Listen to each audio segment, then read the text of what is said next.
Bullies messed with the new black girl. Big mistake. A minute later, they were begging for forgiveness. "Look what the wind blew into our school," laughed Logan Hayes, deliberately blocking Ava's path in the crowded hallway of Wellington Academy. His voice dripped with malice, a calculated jab meant to shatter her confidence. At least this time they didn't send an ugly monkey. The hallway fell silent. 50 students stopped to watch, some holding their breath, others already pulling out their cell phones to record what promised to be another episode of public humiliation orchestrated by the school's most feared trio. Ava Brooks, 18, stood perfectly still. Her pulse raced, but her face was a fortress, hiding the storm within. It was only her second day at the prestigious Massachusetts private school, and she was already facing exactly what her mother had tried to avoid by saving every penny to get her out of the neighborhood public school. "What? You got a mouth on you," Mason Carter taunted, flanking Logan on the right. His smirk was a weapon, honed by years of unchecked cruelty. "Or don't you speak English, right?" The third member of the group, Owen Miles, completed the circle on her left. "Maybe she's used to bananas instead of apples for lunch," he said, making obscene gestures that drew nervous laughter from some of the onlookers. Ava took a deep breath, and something interesting happened in her eyes. It wasn't fear. It wasn't humiliation. It was a dangerous calm, like the stillness before a devastating storm. Her gaze was a blade, sharp and unyielding, slicing through their bravado. "Excuse me," she said, her soft voice cutting through the air like a sharp blade. "I need to get to class." Logan laughed louder. "Her class? Sweetheart, you're at the wrong school. Yours is across town." His words were a gauntlet, thrown to crush her spirit. That's when Ava smiled. A small, almost imperceptible smile, but one that made some of the more attentive students instinctively back away. There was something about that smile that didn't fit the situation. It was the smile of someone who knew something the others didn't. "Interesting," she murmured, tilting her head slightly. "Logan Hayes, son of the mayor. Mason Carter, father, owns the dealership. Owen Miles, family owns the largest law firm in town." Her knowledge was a dagger, each name a precise strike at their arrogance. The three boys exchanged surprised glances. How did she know that information? "You really think you can do this here in front of everyone and it won't come back to bite you?"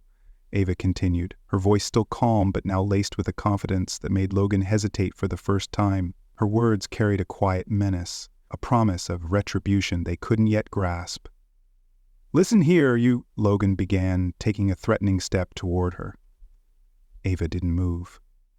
"I'd think twice before finishing that sentence," she said, her eyes fixed on his with an intensity that sent a chill down the boy's spine. There was something about her posture, the way she held her fists relaxed but ready, the way her feet were positioned. Small details that went unnoticed by most, but which some students with older brothers in the military or who practiced combat sports recognized immediately. Her stance was a warning, a fighter's poise that screamed readiness. "What's going on here?" Principal Reynolds' voice cut through the tension like an axe. Logan immediately changed his expression to the mask of the model student he had perfected over the years.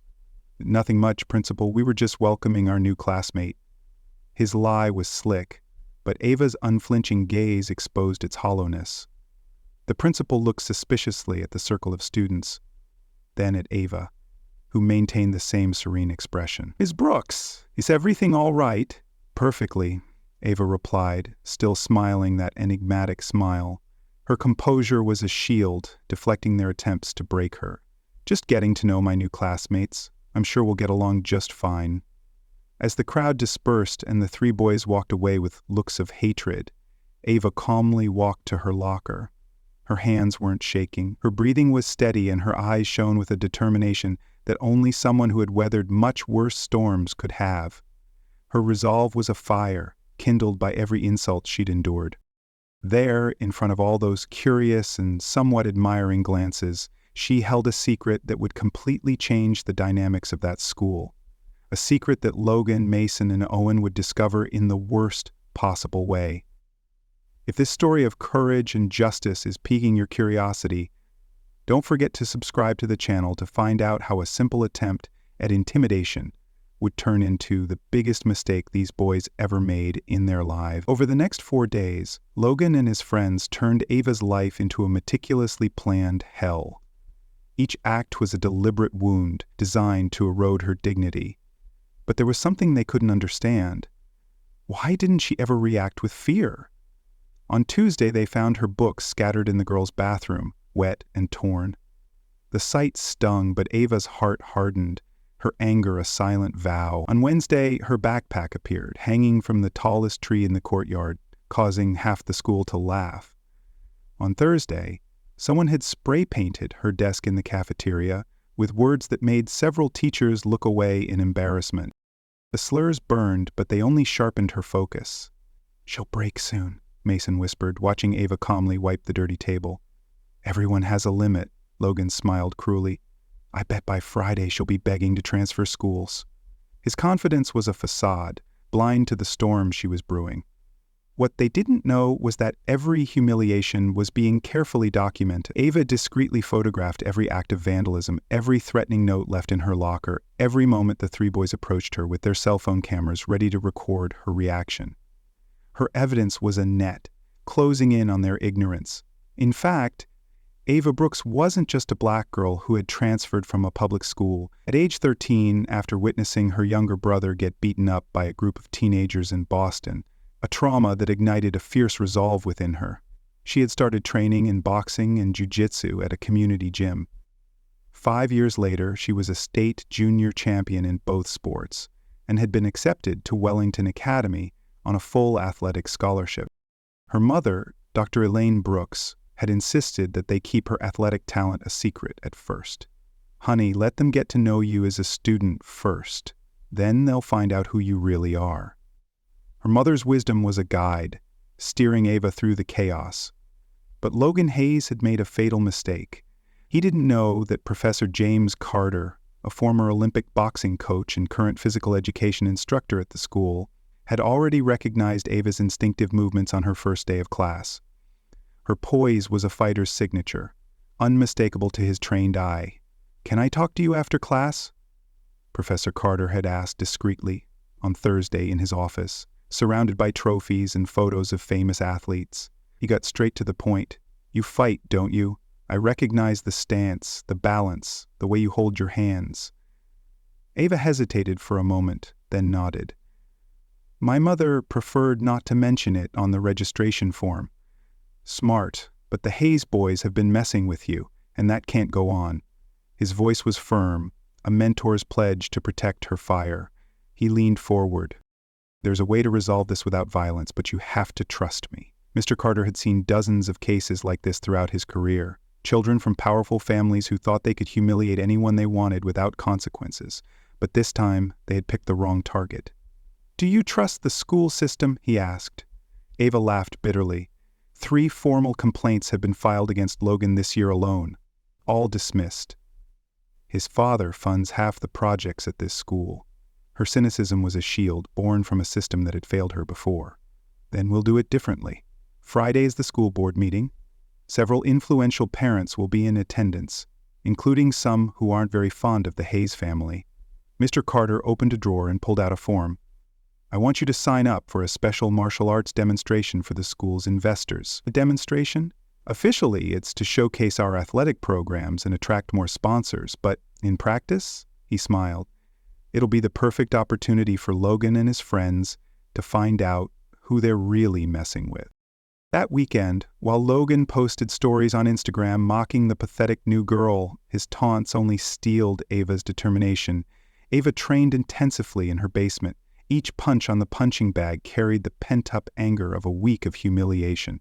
Each dodging move was perfected with the contemptuous looks she had received in mind. Her mother watched worriedly. "Are you sure this is the right way, honey?" "Mom, I tried to do it their way. I was polite, I ignored the taunts, I reported them to the system, nothing worked."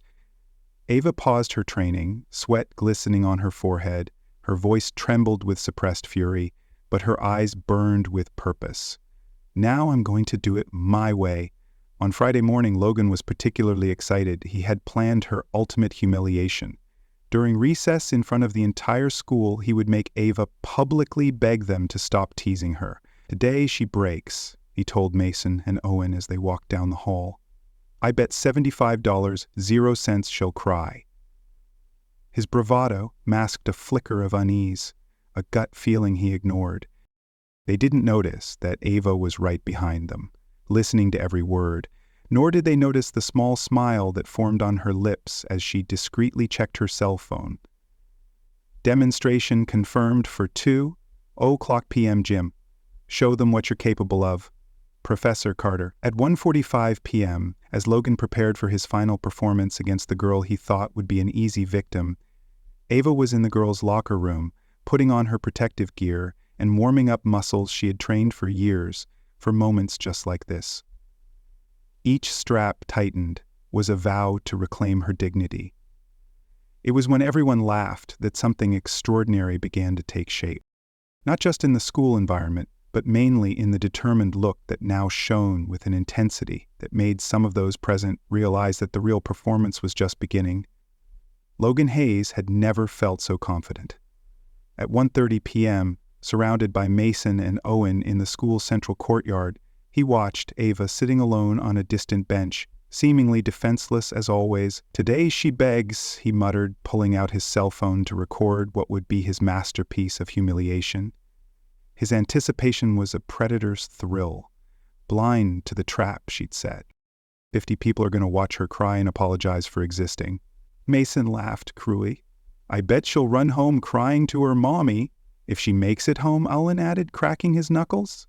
"After today she'll know exactly where she belongs."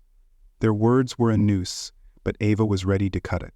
What none of them realized was that Ava wasn't alone on the bench. Discreetly hidden between the pages of her history book, her cell phone recorded every poisonous word that came out of their mouths. 4 days of digital evidence, dozens of photos of the vandalism, printouts of threatening messages, all meticulously cataloged and ready to be used. Her preparation was a chess game, each move calculated for checkmate.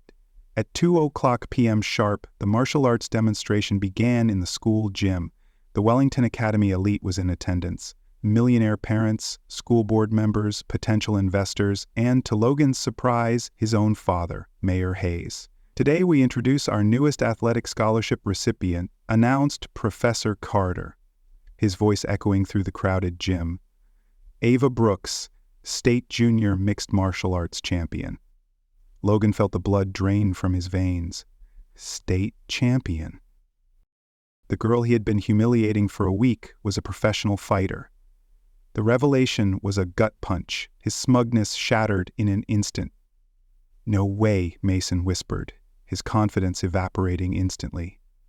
Ava stepped onto the mat with the grace of a predator. There was nothing left of the shy, defenseless girl Logan thought he had dominated. Her movements were fluid, precise, loaded with a silent power that made half the audience lean forward, mesmerized. Her presence was a storm, ready to unleash its fury. "To demonstrate her skills," continued Professor Carter, "Ava will face 3 of our volunteer students from the school's wrestling program." The 3 fighters, boys larger and older than her, stepped forward confidently. Their bravado was no match for her disciplined rage. The first lasted exactly 15 seconds before being immobilized by a flawless arm lock. The second, 20 seconds, knocked down by a sweep that drew applause from the audience. The third, the strongest of the trio, held out an impressive 30 seconds before being forced to give up by a leg lock that could have broken his knee if Eva had wanted to.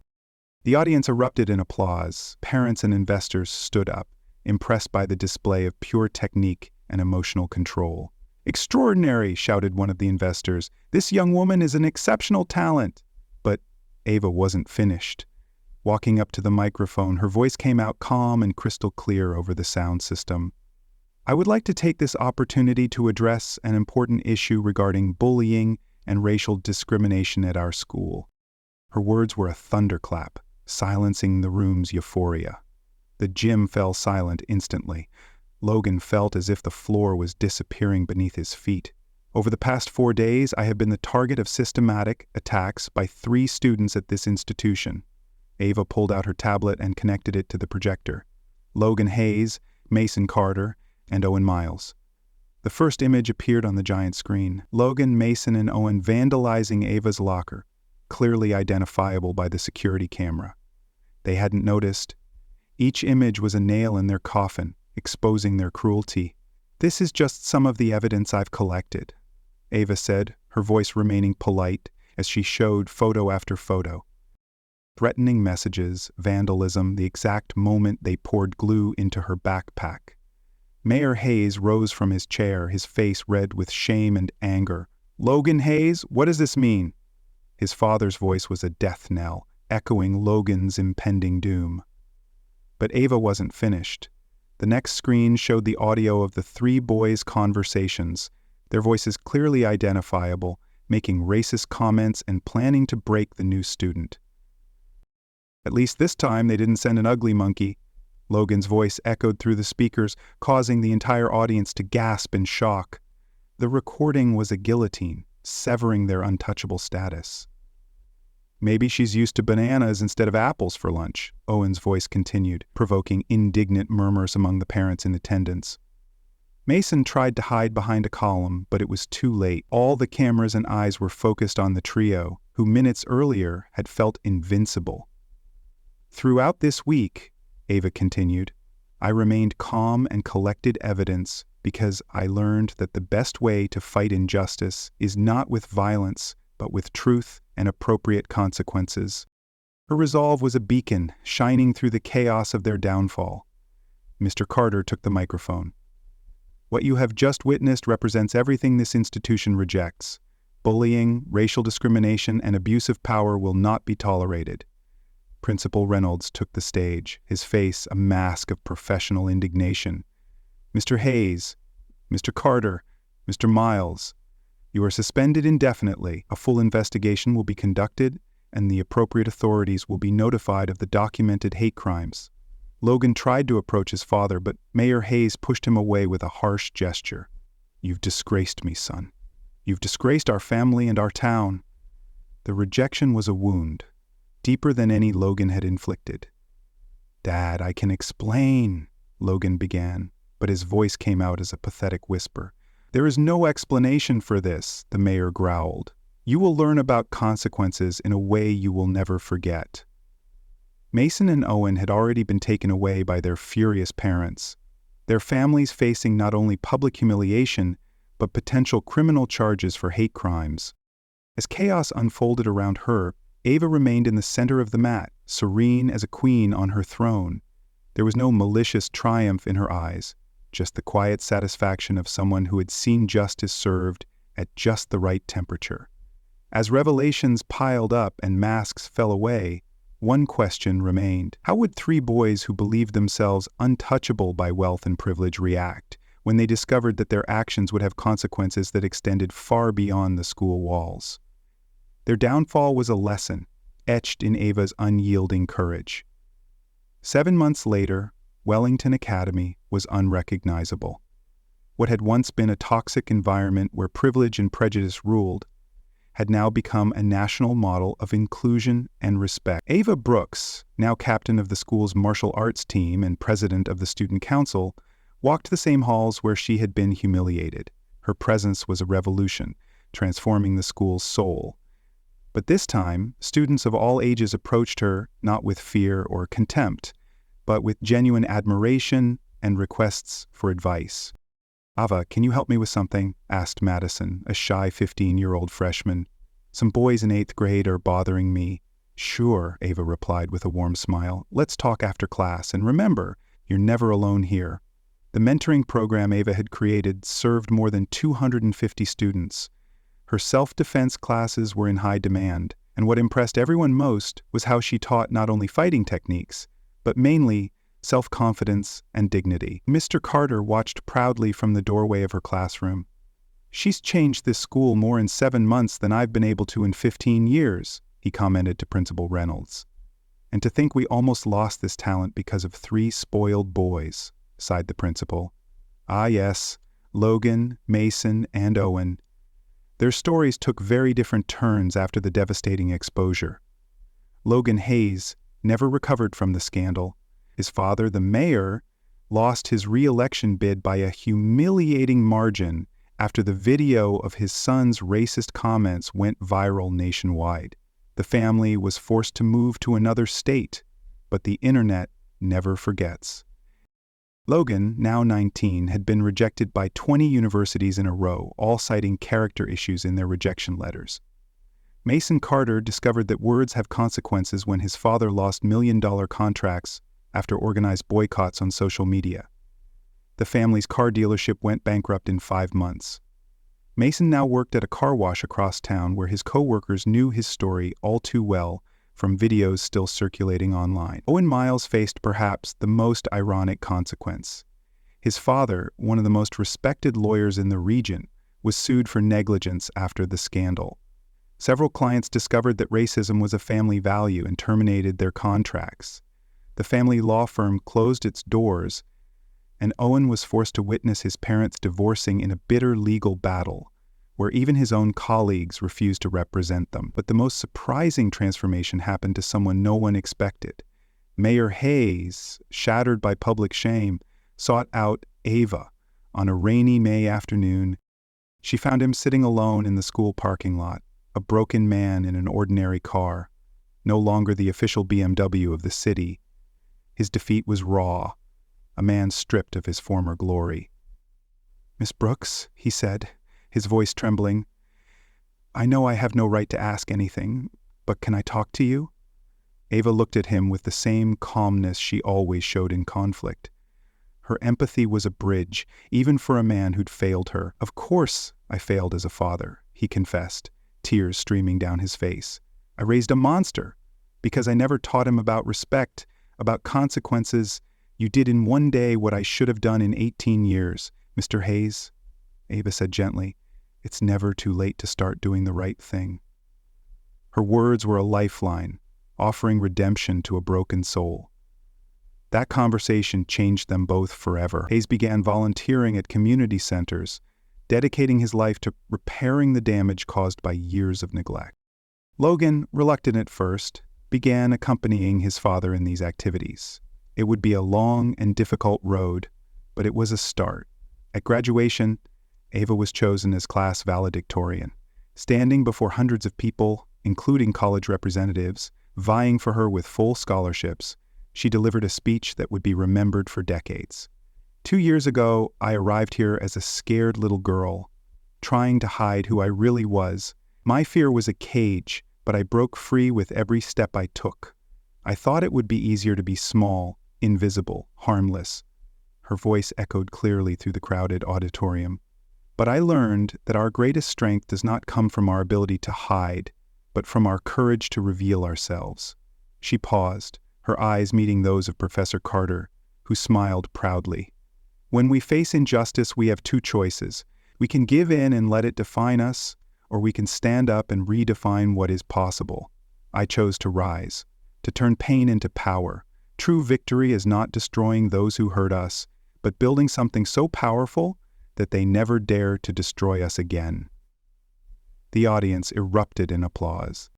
In the front rows, her mother cried with pride. In the back, Hayes applauded with tears in his eyes. Logan at his side, still struggling to understand how he had strayed so far from the right path.